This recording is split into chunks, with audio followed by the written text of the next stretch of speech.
something crosses the road. It's skeletal like, fleshy, and it stands up, and then it like kind of just almost like leaps. They look back and they see one. Clear as day. It walked 5 feet away from my audio recorder. We just saw a Bigfoot. Holy crap. I've been pinched, I've been tapped on the shoulder, I've had my name hollered, a hand came up underneath my left arm. I said, little son of a bitch tried to get me. That was the time that I decided you don't sleep inside that building. Did you see that? The cow cur, it's big, it's white, and it runs faster than any man could ever run. And he would lean out behind the tree. And that's why we never go out, because the booger will get you.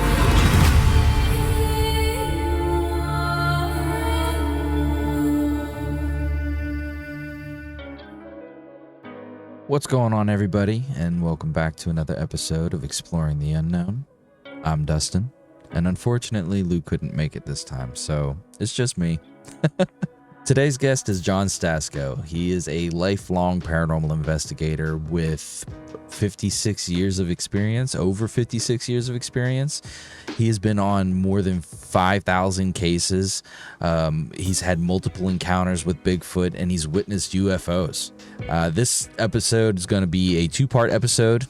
But before we get into that, I want to let everybody know that Luke and I's recent investigation at the Greene County Historical Museum is going to be posted on our YouTube channel very soon, so make sure that you keep an eye out for that. That was an eerie, creepy place. Well, no, it was a very interesting place. It was huge, for one. You could get lost in there, definitely. So make sure you keep an eye out for that, because that will be posted soon. So now, without any further ado, let's get into this conversation with John. Hello? There we go. Now I can hear you. How are you? All right. How you doing? Good. How are you? Pretty good. Pretty good. Just trying to beat the heat. That's all. Yeah. So welcome to the show. Glad to have you on. Yeah. So tell us a little bit about yourself. Well, I'm going to be 72 years old next month, and I've been a paranormal investigator about 56 years. I've been on over 5,000 individual paranormal cases, ranging from UFOs, Bigfoot, hauntings, orbs, demon possessions, vampire case, Mothman, you name it, I've been on them. I would like to say something. I'm an admin and a group expert on several groups. I don't consider myself an expert because, in my opinion, based on all the years I've been doing this, there's no such thing as an expert in any of these fields. I consider myself an explorer of the unknown. And anybody that tells you they're an expert is delusional.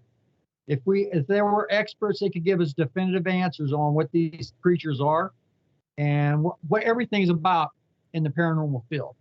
I'm still, after all this time, every time I think I find an answer, I get down another rabbit hole and there's a question to be asked, or 1,000 questions to be asked. I have seen UFOs 10 times in my life, all with witnesses. I've seen Bigfoot 4 times, again, all with witnesses, including police officers and priests and everybody else. I've been on hauntings, possession cases. You pretty much name it. I've been on it.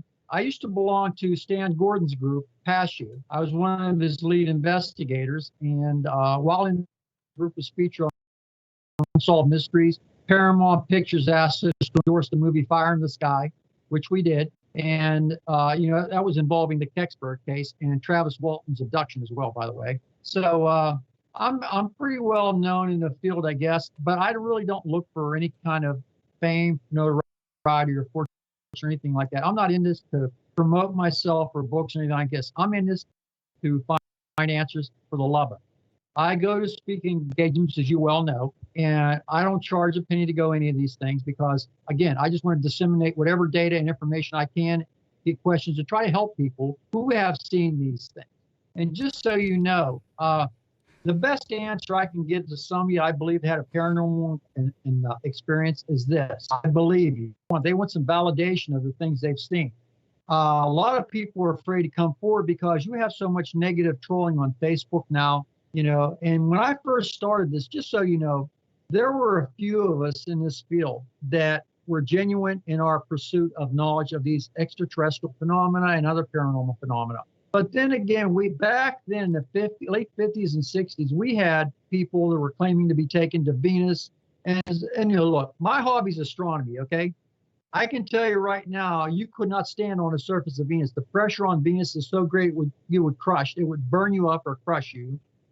Okay, so we had a lot of nutcases back then. And what they did, they hurt the field. So we were basically looked at as laughing stocks, poachers, liars, whatever, nutcases. But now it's become more mainstream, as you know, on TV, radio, things of this nature, okay? You have a lot of groups out there that are promoting themselves rather than looking for real information. A lot of people are writing books about these subjects as if they know exactly what's going on. And again, you can recount cases of people who've seen things or experienced things. That's fine. I don't have a problem with that. But if somebody were to sit down and write a book, The Definitive Alien, The Definitive Bigfoot, I'd have to toss the book in the trash. First of all, I wouldn't even buy it because no one really knows. Okay, well, I digress. Let me get to the crux of this matter. I don't want to be known simply as a Bigfoot investigator.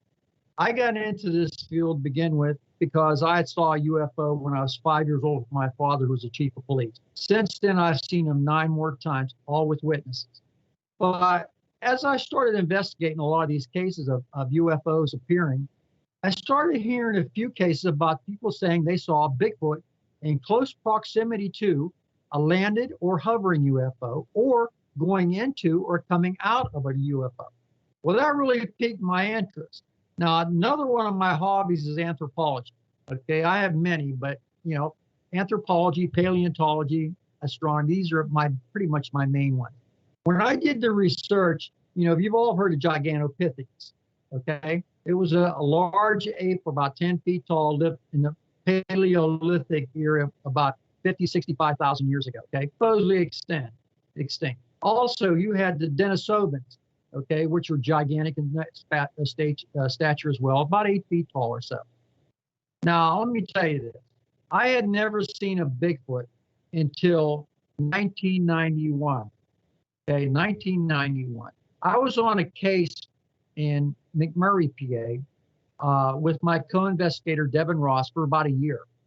The family down there, I don't want to mention their names, but now this is only 12 miles from Pittsburgh. Now, you would think Bigfoot that close to Pittsburgh in a highly urbanized area? No. But anyhow, so we went down there and we were on this investigation about a year.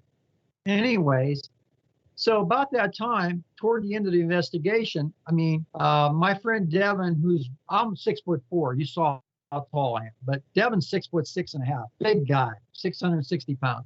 He was down on the tracks below the people's property. And he said somebody or something was throwing big boulders at him, and they were coming my way. Well, what I did is I shinnied up a tree. And when I did, I looked down, I heard rustling down below me. I was up about 25 feet at that point. I'm a lot older now. I don't climb trees, okay? I'll take pictures of them. But anyhow, about 2 sets of green eyes looking back up at me. So I shinnied down the tree as fast as I can, and they were gone. Well, later on, about a month, as I'm walking out of the woods, Devin and about 10 or 12 other people saw 2 juvenile Bigfoot following me out of the woods, between 5 and 6 feet tall and about 150 to 180 pounds. That was my first time. About a week after that, now here we are in the winter time, early winter, about mid-November, I get a call. Now this is before cell phone. I get a call from the chief of police in a place called California, and I know him really well. His name was Charlie, and he calls me. It's around 10:30, 11 o'clock at night. He says, John, you got to come up to High School Hill. Now, California, PA is not nearly as urbanized as Washington, PA, where I live now, or obviously Pittsburgh, PA. So he said, I don't want to talk about it over the phone, but you got to come up here. Well, I thought somebody had wrecked, and I had a Jeep with a winch on it. I said, well, that's what they want. So I went up. The only thing I had on me was a powerful spotlight about that big in diameter called a QB, 500,000 candle power, and a 1 million volt stun gun. And the reason I carried a stun gun is because I worked as a site supervisor for an environmental company at the time. I always carried large sums of money. Anyhow, so I get up there, and on the right side of the road, are 12 police officers from four different municipalities and 30 civilians standing on the right-hand side of the road going up the hill. So I get out, I said, Charlie, what's going on? He goes, look up there. So I looked, and about 150 feet away or so, up over an embankment, I saw something leaning against a high tension tower. I said, well, let's go. So I start walking up over the hillside. I look back, and the police aren't following me. I says, you guys coming or what? And he goes, no, look at the size of that effing thing. I said, you guys got guns. I said, well, I'm going. So they're watching me as I go up. As I approached this thing, I could clearly smell a horrible odor of like dead animals and dirt and grass and weeds and everything else. So as I got closer to this thing, I realized what I was looking at this point. Like I said, I'm 6'4". Back then I weighed around 240. Now I'm about 210, 215. I had to lose some weight. Anyhow, I got around 15 feet from this thing, and it's standing with its arms semi-crossed like this. Massive, massive. Now, I know how tall it was because after it left, I measured its height, leaning against the tower. It was about 10 feet tall. As I said, I barely came to its waist. Massive shoulders wider than my SUV, a head with almost no neck. The stench was almost unbearable. I shined the light in its eyes. Primates do not have eye shine. No primate on Earth has eye shine, including us. Mm-hmm. This thing had green eye shine. Now, with its arms crossed, they were massive, like tree trunks. I couldn't tell what sex it was because the genitalia was covered by hair, okay? The ears were covered by hair. The only place it was right around here like this. Wide nose, brown, dark brown hair with reddish highlights between 12 and 18 inches long, I guess. Anyhow, I got a little closer, maybe 12 feet away. Now, I didn't feel any fear of it. I mean, I've been through a lot in my life. Cancer, COVID, you name it. Blood clots, I almost went out because of that. So, I mean, right now in my life, I figure if I'm going to be dead, I'm going to be dead because I'm going to get some answers, okay? Anyhow, so as I'm looking at for about 15 or 20 seconds, I was in awe of this thing. I mean, it really was. But I took note of it. Okay, like I said, the hair was pretty long, like I said, all over the place. Massive, wide shoulders, probably 4.5, 5 feet across. That means big. Anyhow, so it's staring down at me, and you all know what infrasound is, right? Yeah. Okay. Yeah. Okay, well, the only thing I can say about this, and I tried to explain this to my wife yesterday, who also witnessed the Bigfoot, by the way, with me later on. Anyhow, the only thing I can say, I felt waves of sadness, like a palpable presence beating against me.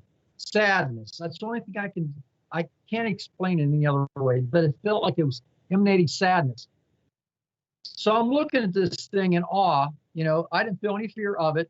I'm sure it didn't feel any fear of me. It could rip my arms and legs off and floss its teeth with it. Now, insofar as the teeth, obviously it's an omnivore because not only did I see molars, I saw canine on either side, big, big ones. The eyes were very wide set. There was definitely a brow. It was a little bit overhanging brow, but not much. There was no sagittal crest whatsoever. It was slightly pointed, but not much more than a human being. Anyhow, as a standard, it's like this, and it's turned its head side to side, and it stopped all of a sudden. Now, you guys know how fast rabbits run, how fast a deer can go from a standing stop. This thing went 0 to 60 in a split second. I'd have to say it was cheetah-like speed, that fast. And steps it covered 30 feet, literally 30 feet. I tried to fall in the woods. I couldn't do it because it was so thick, but I could hear it crashing through the wood. Now, I measured the footprints. Now, there's a little snow on the ground. It had snowed, but most of it was on the grassy areas, but not much. I measured I have what's called a soil compaction device. I can tell you how heavy something is pretty close by the depth of the imprint it makes, okay? It indicated a weight around 1,200 pounds. That's bigger than a grizzly bear. Mm-hmm. The footprint itself was melted out a little bit, about 21 and a half to 22 inches wide, or length, and probably about almost, I'd say 11 inches wide. So that's a pretty big track. And it went into the woods, I lost it. Anyhow, so I did recover the next day some hair samples. I took those hair samples to a local university, and back then in 1991, 92, 93, there weren't we had DNA testing, but not like as good as it is today. It came back in 2 weeks that it was an unknown hominid. The strange thing about it, I want to say this. When I shined that light, as powerful as that light was, it should have reflected back at me, from the body itself, but it didn't. It seemed like it absorbed the light, which I thought was really, really strange, okay? Mm-hmm. Anyhow, so that was that one. But there were 42 people on site before I even got there. 12 police officers and 30 civilians. Some of the civilians were teachers that lived in that area, okay? Now, I want to tell you, within a 2.5 to 3 week period, we had over 500 sightings of Bigfoot in that area off of Route 43, including a police officer was making a round on Route 43, saw one squatting on the side of the road on 43. Now, 43 is right across, maybe 200 yards away from where that high tension tower is. Now, let me go a little further. Devin and I and Paul Johnson got a call through Stan Gordon to go up to Crescent Heights, PA. And people up there had been seeing Bigfoot, things like this. So we interviewed a lot of people. One of the people up there said it looked in her trailer. Her trailer was on the hillside. When she looked out her window, because she heard noise. Now, her trailer was facing downhill like this. So the window up here was about 9 feet above the ground. She said she saw a head looking in the window at her. Describe what I said. That was only about 2 miles away from where this was, okay? So later on, about 2 days later, I get a call from Channel 2 News, Mary Rob Jackson, KDK in Pittsburgh. He says, Mr. Stasko, I understand you're the lead investigator for Washington Green and Fayette counties. I said, yes, I am. Why? What's that? Now, I had gone to 20 below zero with the wind chill. She says, we have Bigfoot sightings again in Crescent Heights. Okay. She said, can we come down and pick you up? I said, sure. So she came down with her cameraman, the driver, and herself. She's just a little thing, maybe 5 foot tall. So we drive up to where it is. Now, most of the people in this town are black, and they live down below their church. Their church sits up on a hill. It was isolated away from the town on a Red Dog Road. At that time, there were no other houses up there. There are now, though. Anyhow, so we go up there, and it snowed. So there's other people up at this point looking, they're all scared and everything. So we get out, and there's 2 sets of tracks. Now, again, this is not far from where I had that 10 foot tall sighting.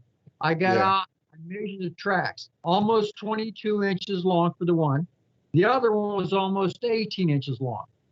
The stride for the big one was about 7.5 to 8 foot across.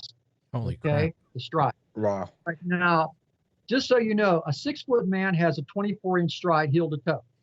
I have about a 26-inch stride heel to toe. I don't know how tall, I can't remember how tall you guys are, but I would guess you're probably between 5'9" and 5'11", correct? Yeah. Okay, so 23 to 24-inch stride for you guys too. So this thing had a 7.5 to 8 foot stride. The other set that was parallel to it had about a 6.5 foot stride.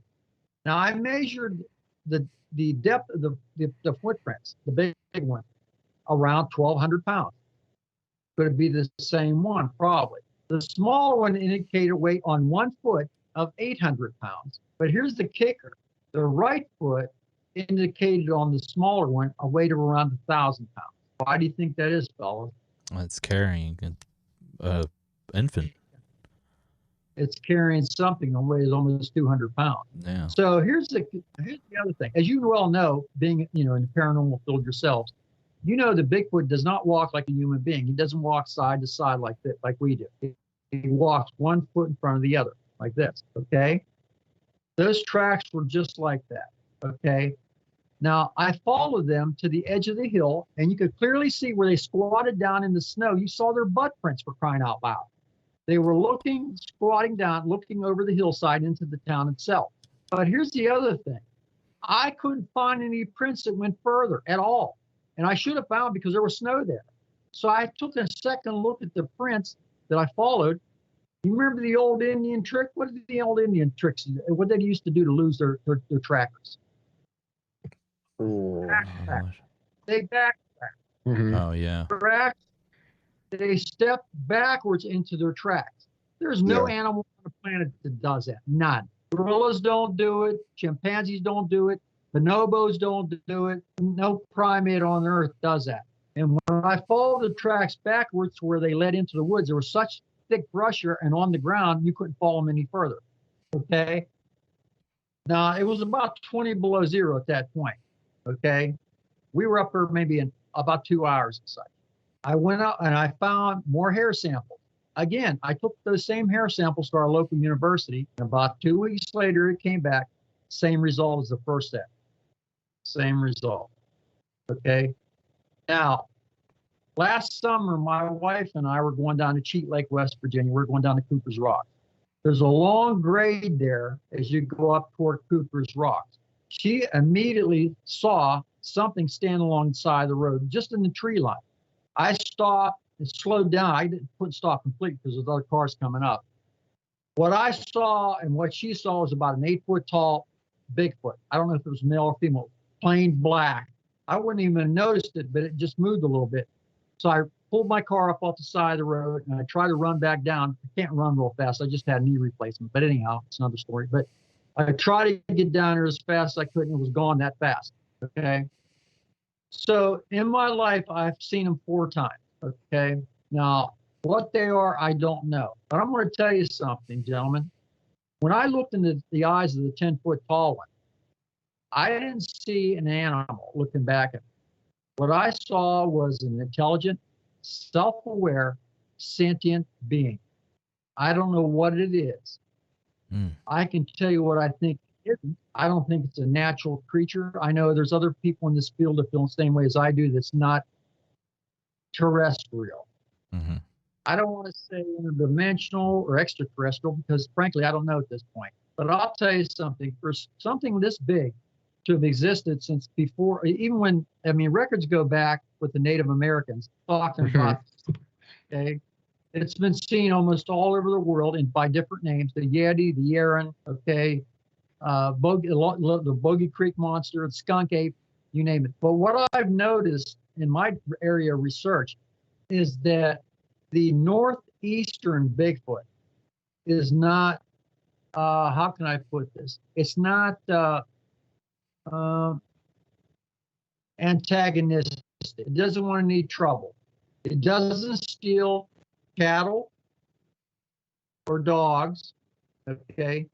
It leaves man's animals alone. And the reason I think that is because it recognizes that man can track it.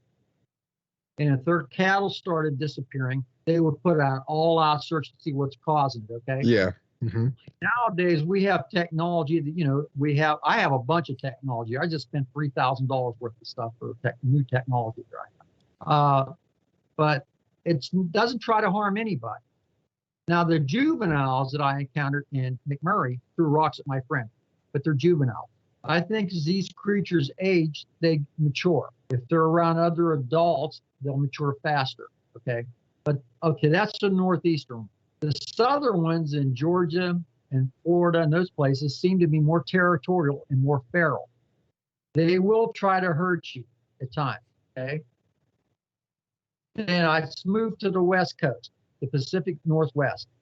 We have information of alleged attacks by Bigfoot, Sasquatch out that area, okay? You remember the Portlock incident? Yeah, I think I heard that. Right, they had to be abandoned. That whole town had to be abandoned. People were getting ripped to pieces. And no animal does to any other animal what this creature was doing to human beings, okay? Bear attack and kill a certain way. Wolves do a certain way. So do pumas, you know, mountain lions, such like that. So it seems to me they're more feral out that way. And I think the reason they're more territorial is because there's not that many people out there, so they feel more secure in their environment, okay? And they're not very nomadic out there. They stay in a certain area, and that's their area. Whereas the ones on the northeastern part of the country, they move around a lot. They have to. They follow the deer. They follow the berries. Okay, they're definitely omnivores. Okay, in my opinion, we have tons of deer running around up here, you know. And so, and by the way, I want to say this too. At that around that time, like I said, we had over 500 cases in about 2.5 to 3 week period. One of the cases we investigated was that of a priest, a Catholic priest in Brownsville, PA. He claims that, and I believed him, he's a priest, why would he lie about this? He had put out a box of pizza that was old from the night before, and it was trash. Now, as I said earlier, he got really cold. He heard a noise outside of his house. He lived out by, which it's now Patsy Hillman Park, but it used to be Luzerne Park. He lived out that way. And he said when he looked out his window, he saw a family of them, 2 adults and a juvenile, rooting through his trash and getting the pizza and taking off. I know that's funny, okay, because around that time they had the Bigfoot pizza. Remember, I don't know, you guys are probably too young to remember that. But, I mean, that's just one case. Connellsville police were calling us. Uniontown police, state police were calling us. All over the place, we had a rash of sightings, okay? Now, insofar as the Bigfoot and the UFO connection, I don't know what to make of that. I can hypothesize and say, if this creature is indeed intelligent and sentient, okay, maybe it was brought here. Now, during the times of early man crossing the Bering Sea Bridge, okay, as you well know, the biggest predator they had to worry about at that time was the short-faced bear, which would be about 15 feet tall, much bigger than today's bears. Could outrun a horse easily. But there are accounts from Native Americans going way back in their prehistory of Bigfoot-like creatures, the hairy man they called it back then, living with them. Around that time, you had megaflora and megafauna. Giant ground sloths, the megatherium was 20 feet tall, saber-toothed tigers and lions, the dire wolf, okay, and other Andrewsarchus, which was one of the largest land predators. It was about 9 or 10 feet long, you know, pretty tough. The hell pig, they called it. So if I were an alien race, small, say the great, and I wanted to explore this planet, but I couldn't do it safely because I didn't have the ability physically to do it, I'd probably bring, if I had access to another race of intelligent beings that could be in this environment, I'd bring them to do it for me. My hypothesis is this: maybe they brought them here and they liked it. Some of them liked it here, and some of them are still working with it. I don't know. Again, I can hypothesize and speculate till the cows come home, but I don't know. And I've been doing this for over 56 years. But it was only in the last 30 years that I've seen anything as far as Bigfoot. I do want to, you guys have any questions about this at all? Yeah, if what part you said? I don't want to say what part, but we're from the Washington County area too. And has there been any sightings around here recently? Yeah, there have been actually. Yeah, there's been some sightings as such, and I haven't been able to really get out too much. As I said, next week I'm going back in the hospital. I had knee replacement, and I can't bend my knee completely, so they're going to put me to sleep and then forcibly bend it and break scar tissue. The reason is because I have Rh negative blood, and I heal super quick. And so if I heal within 9 days in the scar tissue form, so I can't really get out and do too much. I can drive, and I always go up on California Ridge Road. This is where a lot of sightings take place. I want to say something about that too, if you guys don't mind. If you're familiar with Washington County, you're familiar with California, PA. I have 7 pictures that I'm going to submit to you guys of a UFO that was on that ridge in May 30th, 1990. I used to go up there with my wife and kids. My first wife, who passed away, she was pregnant with our 3rd child. I had 2 other children in the car with me, ages 6, I believe, and almost 8. As I said, my hobby is astronomy. So I took my wife and kids up there, and I was showing them the constellations. We got to the highest point of the ridge like this. Now, this is right across from Crescent Heights, right across from Route 40, right across from within a few miles of that high tension tower. Keep that in mind, okay? So my Jeep had off-road lights, really powerful off-road lights. I used to like to go off-road too. So I'm showing my kids and my wife the constellations. There's not a moon in the sky. It's clear. It's nice. It's 9 p.m. at night. I always carry a camera. Good thing. Anyhow, so my wife says, we know what that is in the sky, John. What's that behind it? So I looked back down, and behind some trees about 300 feet away, I saw some really bright lights through the trees. Well, my initial thought is just like anybody else. It's a bunch of kids down in the mine hollow messing around. So I stopped the Jeep and I'm like this and I'm watching, figure maybe they're stuck. And I got a winch on the front of my Jeep so I can pull them out if they get stuck. And I've done that before. But no, here's what it started doing. The light started doing this behind the trees. We were about this speed. My second thought, it's got to be a helicopter. See, I'm a retired paralegal, just so you know. So I'm a really skeptical guy. So I get out of my Jeep and I have the camera in my hand. Now, at 300 feet away through the trees, the light was so bright, I couldn't even look at it. That's how brighter than any jet landing lights I've ever seen in my life. So it cleared the trees. Now, remember, I'm on the highest part of the ridge and it's down below. So it's clearing the trees like this. As it cleared, the lights became more intense at 300 feet. And I'm doing this with the camera in one hand. I start walking toward it. It starts coming toward me very slowly, maybe about this speed. Not a sound the whole time. The wind was blowing from my back toward it. So even if there was a sound, I wouldn't heard it. Anyhow, so as it got closer, I walked about 75 feet back from the back of my Jeep to where it was. At this point, it had risen up and maybe was maybe 30 to 40 feet away. And it's so bright, I'm doing this. And my wife and kids are livid. They're terrified. I felt bad later on because I put them through that stuff, but my natural curiosity overwhelmed me at that point. So now it's getting closer and closer. As it got closer, the lights got more intense. So now I'm getting bathed. At this point, it's maybe 15 feet away from me and about 20 feet above me, I would say. My wife said it looked like you ever see a mirage? How it goes like this, and you know what I mean? Yeah. My wife said there's orange lights coming down from it, and I was being bathed in these lights. Now, at that time, like I do right now, I got my baseball cap on, I had a T-shirt on and jeans. It was May 30th night. It was pretty nice and warm that night. But I'm feeling tremendous heat. This thing is almost over top me, and it stopped. I raised my camera. I couldn't see, and I just hit my flash. And when I did, as God is my judge, I have no reason to lie. Okay, I'm going to be 72. I got to be right with God before I broke. Anyhow, right. This thing, I could see, it was an orange. It turned orange. The lights went out. It was an orange hemispherical dish approximately 50 feet in diameter. The reason I know about how wide it was because I measured the width of the road the next day and where it was literally on the ground. Okay.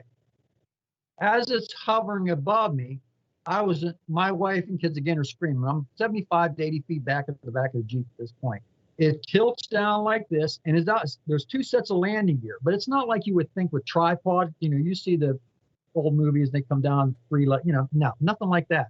It had like landing gear that flew into the sides like this up. Okay. Never saw anything like that in my life. Anyhow, so it tilted down.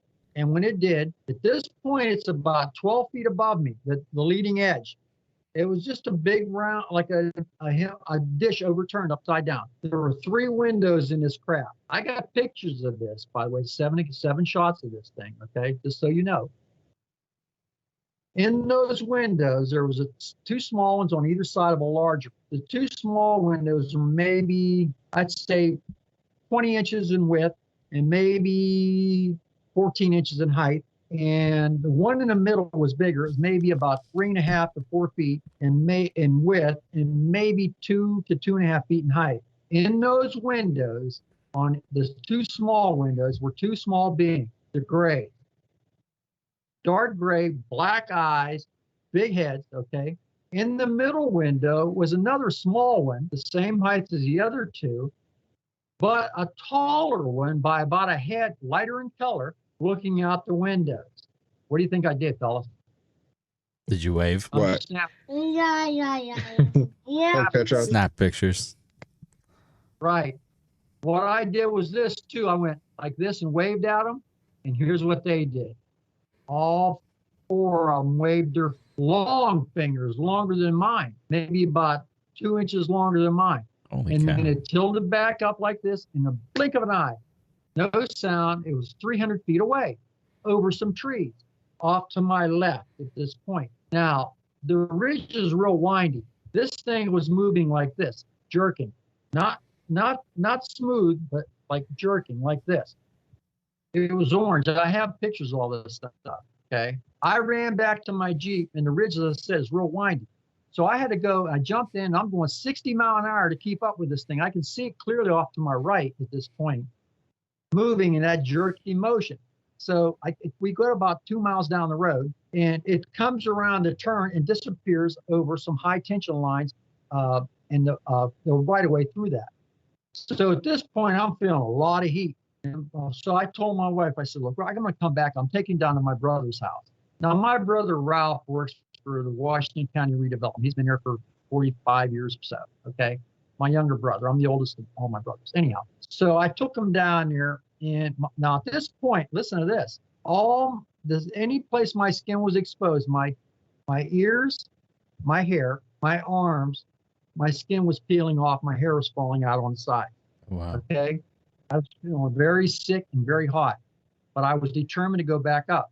I told my brother, I said, grab your camcorder, let's get in your SUV. He had a full-size Chevy Blazer Silverado, which was faster than my Jeep. And I wanted to get back up there. So he grabs this, remember the big camcorders, guys? Those great big ones? Yeah. One of those things, right? Full of 3 fully charged batteries. We go back up. We get up there. We don't see one UFO. We see 3.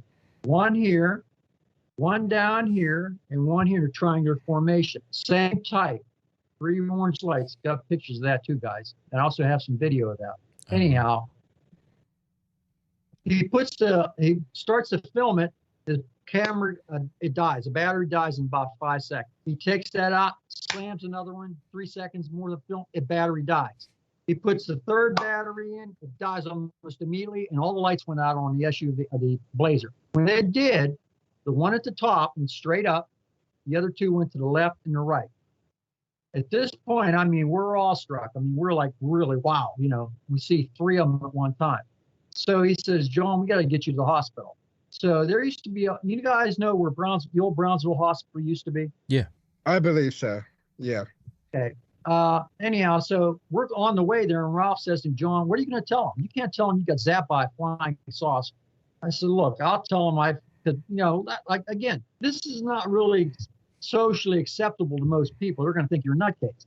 So I said, look, I'll tell him I fell asleep under an ultraviolet lamp. So I get to the hospital. Well, they have me in the emergency room. The doctor comes in, sees my injuries. He says, so Mr. Stasko, what happened? I looked at him straight in the eye. Says, I fell asleep under an ultraviolet lamp. He went like this. You're sticking with that story? Yep. He treated me for 3rd-degree burns. Now, just so you know, this is a more serious issue. I developed cancer from that. I fought that cancer for 8.5 years, almost killed me. 6.5 years of chemo, which destroyed my hip and my teeth. These are false, okay? And 56 doses of radiation at Hillman Cancer Center here at Washington, PA. No one's ever survived 56 doses of radiation. 35 to 38 was the max. But they had to give me that much to kill this type of cancer. It just so happens my oncologist, Dr. Doherty, is also himself a UFO witness, as was his technician. Oh, wow. Okay. I beat the cancer.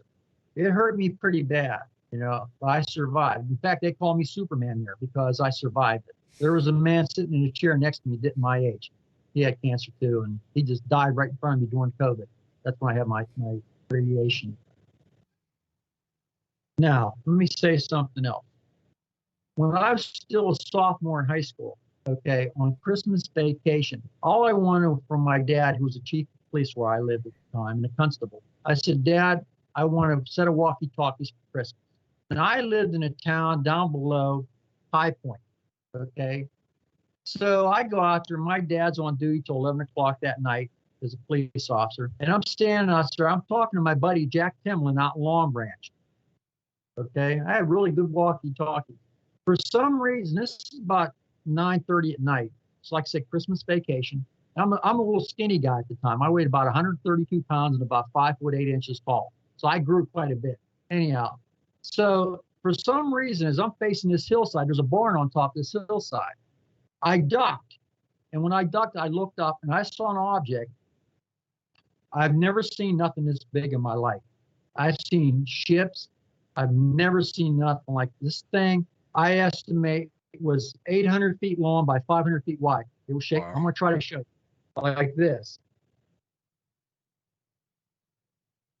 Okay. It looked like a part of a boomerang with like an appendage on the back. It stopped over top me. I could clear. It was lit like with fluorescent type lights. Okay. The whole underside was lit up. And I know how big it was approximately because that big barn that was on a hill looks tiny compared to it. Anyhow, so as I'm watching this thing and looking up, it ejected what looked like about a 150-foot long teardrop from the ass end of it. As that teardrop came down, it swung like a pendulum into the hillside.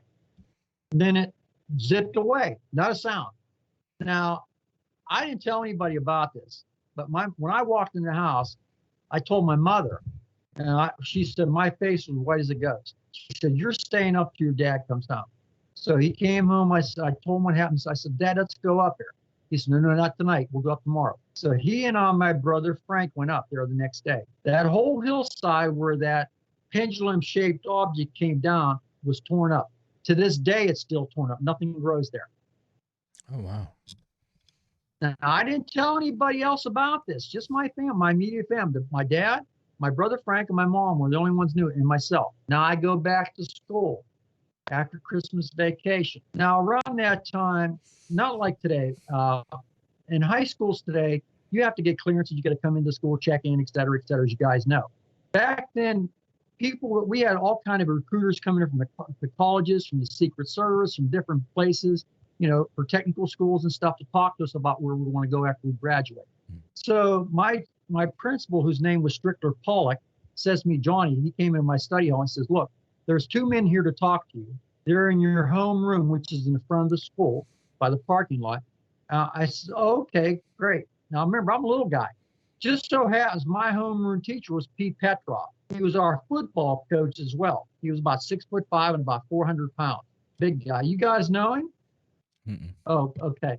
Anyhow, but he was a really good guy. So I go into the classroom and listen to this. There's two men in there. First and only time this ever happened. I go in and I sit in the front seat of the school, the classroom.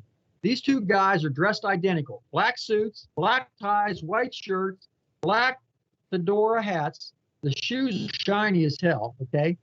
And their skin is real complected, but they're wearing sunglasses. So I'm thinking they're two recruiters. What do I know?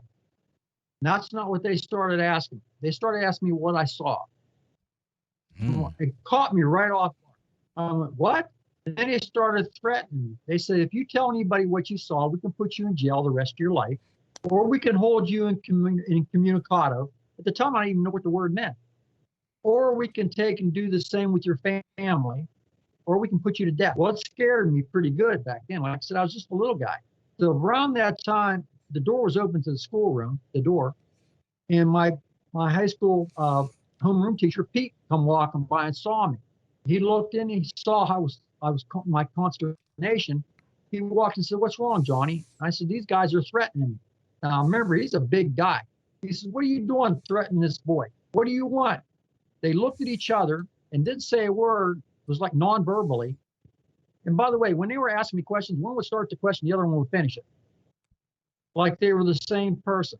So they got up from the front of the room, walked out past him through this door, and Pete put me behind him, says, come with me. So I followed him back. I was right behind him. They got out to the front of the school. They walked out and got in it was a dark blue Lincoln Continental with Air Force plates on it and sped off like their rear ends were on fire. My first and only contact with the men in black. Oh, wow. First and only time. I hadn't told anybody. Now, I know this all sounds crazy, and I really don't care who believes me or not. At my age, believe me or not, it doesn't matter, okay? But I can verify everything I say, okay? I'm very skeptical. I've debunked about 75 to 80% of every case I've ever been on, okay? But the other 20% or so, okay, there's something going on here. Well, let me move ahead.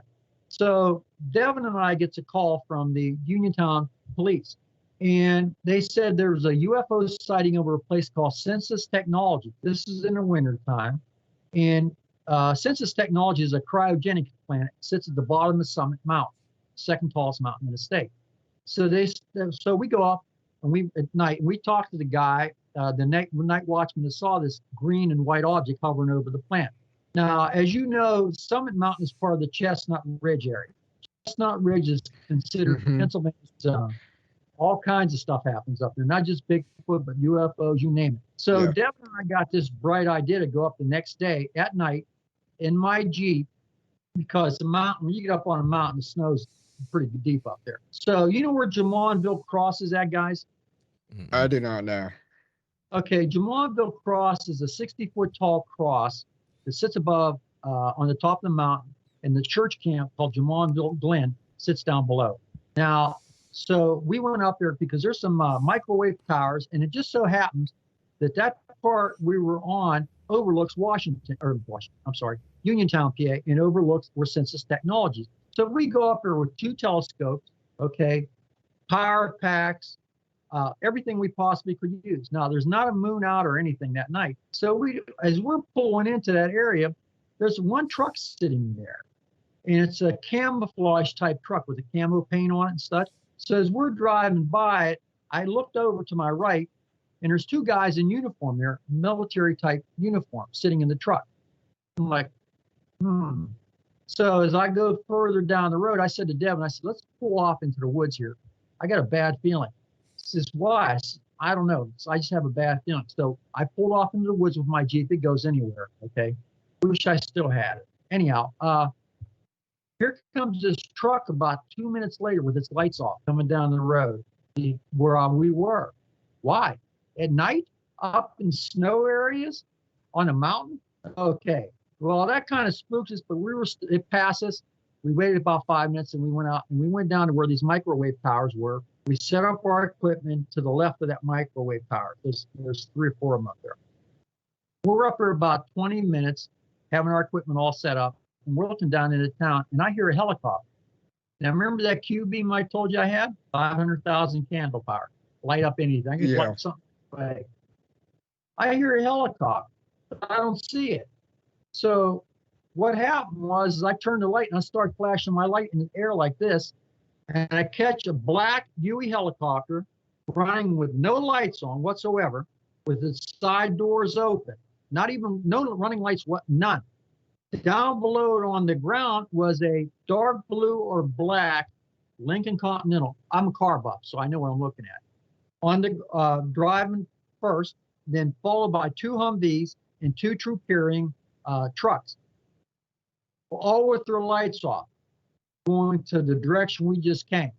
And that really spooked us at this point. Now, the military claims there's no bases up on that mountain. I think we found one, and I'll tell you about it right now. Thanks for listening to another episode of Exploring the Unknown, and thank you, John, for joining the show. Again, this is a 2-part episode, so make sure you keep an eye out for part 2 that will be coming out next Sunday. And don't forget to also go and follow our Facebook and subscribe to the YouTube channel if you haven't already. Thanks again, listeners, for tuning in. And before we go, I'm going to leave you with a would you rather. Would you rather spend a lifetime investigating Bigfoot or chasing UFOs? Share your choice with us on our Facebook page. So until next time, keep exploring the unknown.